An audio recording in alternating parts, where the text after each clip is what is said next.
100-year release of this very extremely important manifesto, inspired by Gandhi and the legacy of Gandhi. In 1928, which is almost 100 years ago, Gandhi warned in an article in his journal Young India. He said, and I'm quoting, "God forbid that India take to industrialization after the manner of the West." God forbid that India take to industrialization after the manner of the West. Then he continued, "A single tiny island kingdom, namely England, is today, that is 1928, keeping the world in chains through its imperialism. And the last, if a country of 300 million took to similar economic exploitation, it would strip the world bare like locusts." Now, it's almost 100 years ago that these words are absolutely prophetic.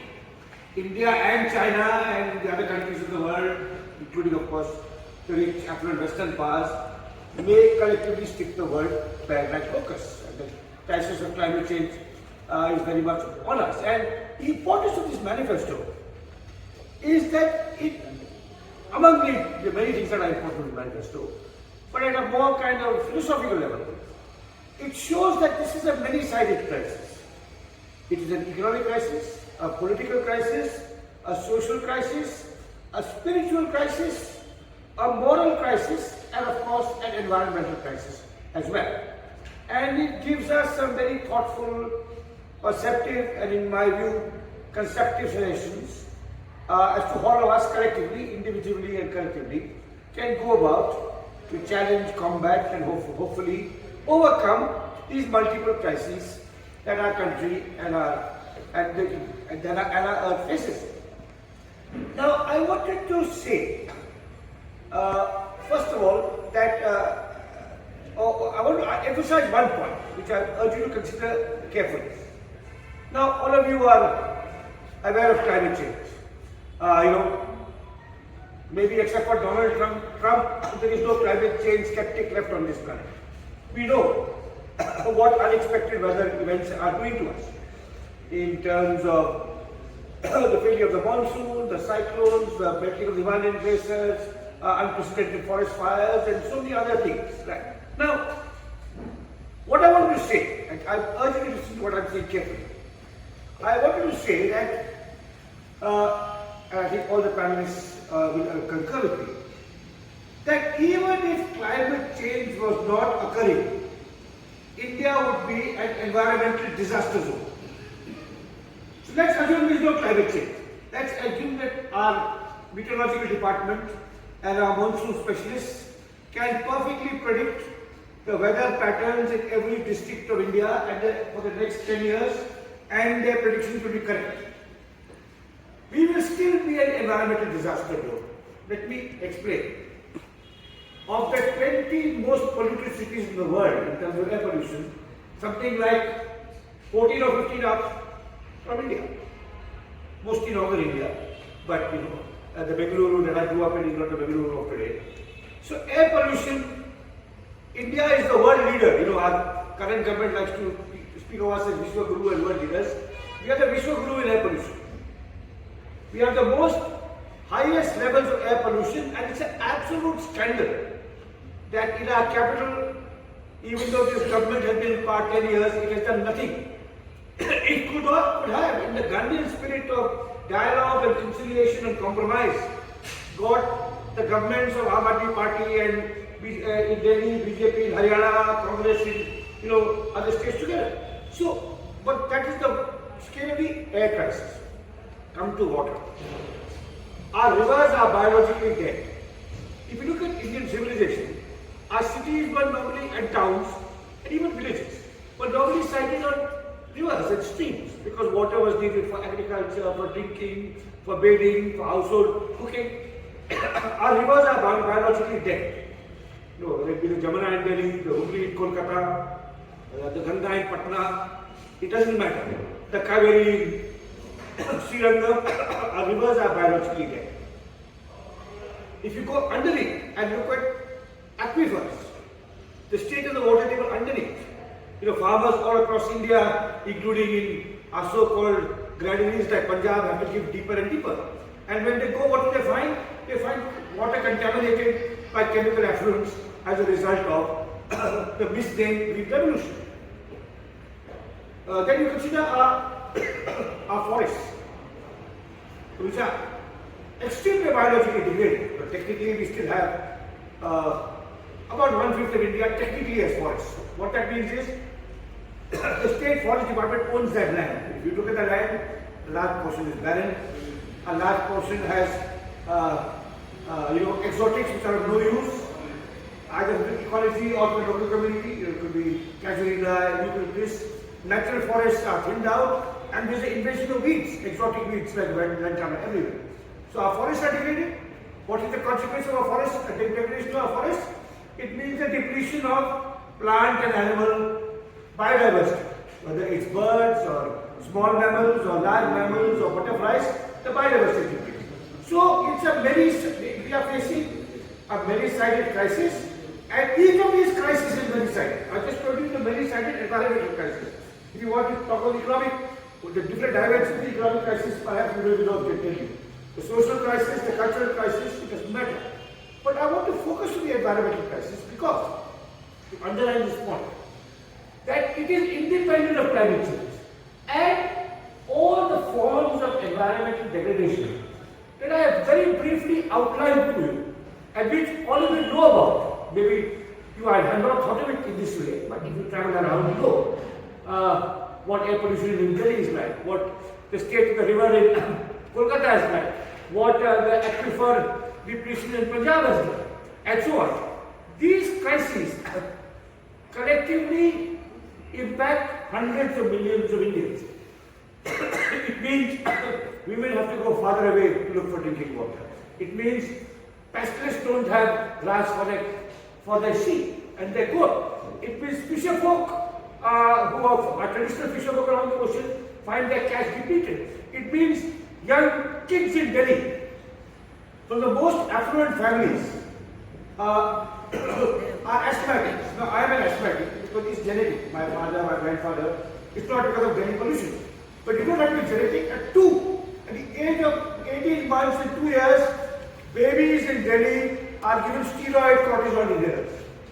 Now, forget about working class kids. I mean, how many days schools in our northern cities are closed?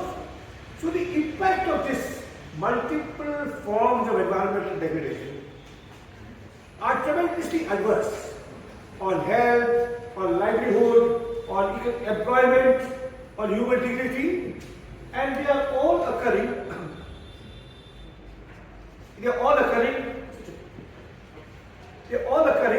independent of climate change.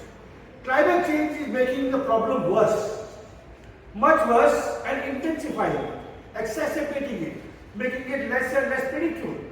But even if climate change did not exist, we Indians would have to remember the wisdom of Gandhi's remarks of 1928.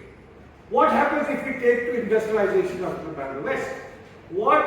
And we have seen, we did take to the industrialization of the Bangladesh West, which is energy intensive, capital intensive, labor saving, centralizing, dehumanizing, and then of course you had all these profound negative social, cultural, economic, and above all environmental impacts. So it is in this context that this manifesto is so important. It tells us how to rethink, how we want to meet our national, cultural, economic, civilizational ideals. Now, it is true that this is not the first such manifesto. Vinod Vyasnu and I will remember the work done by scientists of the city like Madhav Gandhian in the 80s, of civil society organizations, Anil Agarwal in the Center of Science and Environment. But those warnings were ignored, and we have to go back to these issues to forge a path for our country which is really suitable to not just its culture, but to its environmental constraints. When Gandhi said that the economic imperialism of a single tiny island nation has kept the world in chains. He also said, in another quote, which I have not quoted here, he said, Europe and America have divided the whole world between them. India has no colonies. So if we follow the model of industrialization, what do? We exploit our internal colonies, the Adivasi areas of central India, from where we get our coal and other minerals, the Himalayan rivers from where we want to extract other energy, the northeast, the Andamans, those become our colonies, or our people become our colonies. So I think it's that's the very important thing about the manifesto, that it tells us we have to rethink our path and of economic, social, environmental progress, you want to call it, or what direction you want to take, how we need to reconsider it. Now, there are very important things in this manifesto, but I want to make one criticism of a term used in this manifesto. I'm not sure whether it is in the short version, but it is there in the longer version. And that term is degrowth. Do not use the term degrowth. It is the term degrowth. I'll explain. Of course, as the manifesto points out, automation is a danger. Of course, we need more labor. We need to use labor wisely, more carefully, and more in a more sustainable way. The importance of the dignity of work, everyone having something to do. Automation and AI will not just rid young people of employment, it will rid them of meaning in life, with Gandhi in life. That's why Gandhi had the charkha. Because some physical work of any kind gives a human being meaning. Yes, so many of the suggestions in this manifesto are welcome, and they can all be made. All the suggestions about how to reconfigure our economic policy, our technological policy, our labor policy can be done. Our attitude towards nature, attitude towards God, many things we talk about, can be done without invoking the highly misleading idea of degrowth. We need degrowth for people like me, who are the affluent of minority. We need degrowth for wealthy countries like Sweden and Norway. But even in America, you need degrowth for the wealthy of New York who have their yachts. But what about the inner city of New York where you have poverty and destitution? The concept of degrowth is highly misleading, and particularly in the global south and in countries like India. We need, and the manifesto talks about consumption, which is a more valuable way to approach it than growth. Many years ago, I wrote an essay, how much should a person consume? Some of us consume too much, many others consume too little. So if you go back to Gandhiji's talisman, what will you do? Think of the poorest person you know and try and rid him or her of the poverty, the indignities, the suffering. That means, even in conventional economic terms, what Gandhi is saying is, a large section of human society needs some growth. What does growth mean? It means they need a clean water, clean air, access to reasonable schooling, decent health care, a form of transport to where they have to get, maybe a bicycle, but at least not maybe two, so that it aids them to get from point A to point B. And so some sections of our society may actually need a little more material, I won't say prosperity, material safety. And many other sections of our society may need to consume less and degrowth. So the aggregate concept of degrowth, I think, is misleading, and I would urge you to reconsider. What we need is not degrowth, but a deeper and richer understanding of what constitutes economic, social, spiritual, and environmental patterns. And you have done that. So you tell us, what constitutes economic, social, spiritual, and environmental welfare of the humanity. You can do all that without the concept of degrowth, because it is very misleading. And it actually, when you see, even today in our city, you will see extreme forms of destitution.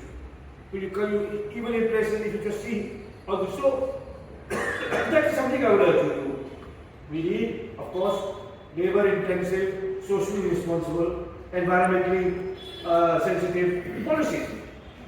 Now, I just end by once again commending Baapu ke log, the people who are assembled here, the drafters of this manifesto, and which really is a very important intervention into how we think of India today, India tomorrow, India in the future. It's a very reflective, meditative, multifaceted understanding of where we are as a society, a culture, a nation, and a civilization. I'll just say that, make 4 points in conclusion about what, at the present conjuncture, where India is today in 2024, four areas in which we need, how do I put it? I don't want to use the management jargon, but 4 thrust areas. 4 areas which we need to emphasize. One is, we need a renewal and a revitalization of civil society. I think this initiative is part of it. You know,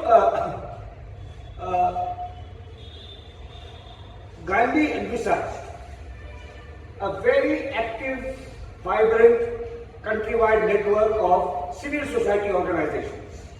You call them Samaj Sevaks or Sarvodaya workers. But what does civil society do? Civil society acts as a check on the state and the market.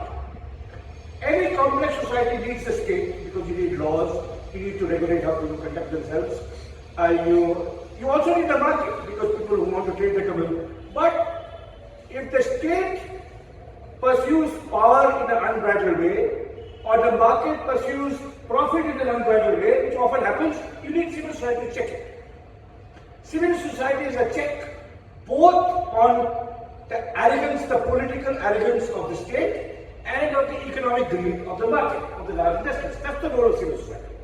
Unfortunately, for multiple reasons, in India we have not had, except in the 70s and 80s perhaps, an active civil society movement. Today, if I may make my one political remark of my talk. You know, there is there are jokes about, memes about one nation, one leader, one nation, one leader, one party, one election. But also, the framework of our current dispensation is one nation, one party, one election, one party, one leader, one religion, one language, and also finally, what is not recognized, one civil society, the RSS and no one else. That is why the attack on every other civil society organization. And I think a vibrant civil society is vital for every functioning democracy in the world, and to act as a check, as I said, on the arrogance and hubris of the state and the greed and insensitivity of our industrial class. So I think this is a modest step in that direction to revitalize our civil society. A second area is, this is something of course Professor Vyas knows a great deal about, a reorientation of science. You know, science for social welfare rather than science for winning Nobel Prizes or augmenting profit. And I mentioned the two late scientists, one late scientist, A.K. Reddy, the other happily still living, Madhav Gandhian from our state, from our city. You know, who are exemplars, because we do need scientists who can tell us, particularly in the environmental context, what would be the best transport policy for Bangalore. How can we replace this fetish of the motor car to make people like me succumb and have, you know, safe and sustainable public transport for everybody. You know, so how to manage our forests so that they can be biodiverse and involve local communities, you know, which is what Bharat Gandhian did, you know. So we do need, so we should not be anti-science, but we should cultivate the kind of science. There are many outstanding young scientists in India who work in areas like forests, water, climate change, biodiversity, energy management, whom we can harness to our cause. The third area in which I think I'd like to just briefly mention is the importance of transparency. Now, the greatness of Gandhi was that he had a completely open life. He died because he lived like that. You could walk into the ashram, you could have a debate with him, you could write a letter to him, criticizing him, he would reply in Harijan saying, I got a letter from Baapu and these are the criticisms, here is my answer. Right? Everything about him was open and transparent. And the political leaders of today are, of course, shielded by secrecy. They don't give press conferences. But so is the data and information we need to save our planet. While I was coming here, I got a message from a scientist some of you know, Vijay Chandru, who is with Mr. Science, who had read about our meeting today, and he forwarded me a report about climate change, a report which said that there are marketing data on weather patterns. If you, for example, live in a vulnerable area along the US coast, shall we say places like Florida, which are, susceptible to cyclones, you can pay extra money to get better data about when the cyclone will attack your beach house, but you will pay money for that. Now, in the West, it is the market that is secretive. In our country, it's the state that is secretive. The fact that it cannot have that sense is so. So that we need a democratization of knowledge and data, because to help us learn to live our lives within the constraints that nature imposed us. I was shocked when I read this report that Dr. Chandru told me that even if you have a weather app, you have to pay more to get better information on climate variability. That's the third thing. And finally, and I think Gandhian may want to talk about it, I think political decentralization is vital. This is a passion of the short-lived Janta regime in our state in the late 80s and early 90s, and it is a passion I admire. We do need power to be transferred from Delhi to state capitals and from the state capitals to the panchayats and the municipalities. Because that's when you have local control over natural resources, you will have more responsible stewardship of nature. And I think it was true. In those few years, I remember it, you remember it better than me. The kind of ministers we had, like Abdul Latif Sahab, who is still so. And because of the system of political decentralization, which was reversed by the political class and by the bureaucrats. So, of course, we do talk about the importance of federalism. And a danger today in our current system is that Delhi will, if you see the way in which governors are used to harass opposition governments in Tamil Nadu and Bengal and other places, that is the problem. We need decentralization from Delhi to the state capitals, but a further decentralization, and that though the 73rd and 74th amendments exist in on the statute book, they have never been given real teeth. And I think deeper decentralization, financial, political, economic decentralization is vital in the context of fulfilling, even going somewhere towards fulfilling the very thoughtful, reasonable and carefully argued demands or pleas made in this manifesto. Thank you.